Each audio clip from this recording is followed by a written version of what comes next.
بعض خلک عام طور باندې دا یو سوال کوي چیرې جی چا باندې قرض وي هغه ته زکات ورکولی شي که نه؟ مطلب تا ورته 10,000 روپۍ قرض دي، اوس تا له هغه 10,000 روپۍ نه درکوي، تا سره زکات دی، مثال 100,000 روپو زکات دی، تا هغې نه 10,000 روپۍ کټ کې او 10,000 زکات ورکې کېږي در باندې 10 خو دا 10 دی د هغه قرض دی زکات کې شمار کړي. دا هم یو غلطه طریقه ده، ځکه زکات کې پکار دا ده ته هغه له 10,000 روپۍ ورکړي او ته بیا ووایې چې په تا زما قرض دی هغه قرض ادا کا، خو هغه د دې 10,000 روپو مالک جوړ کا، هغه له د دې 10,000 روپو اختیار ورکا.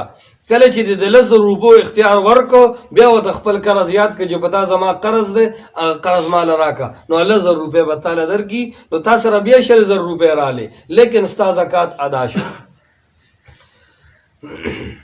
وآتو زکات ورکوی زکات لرا ثم تولیتم او بیا مخواړو تاسو الا قلیلا منکم بیا مخواړو تاسو په ترک د عمل سره الا قلیلا منکم مگر لږ تاسو نه مخوانه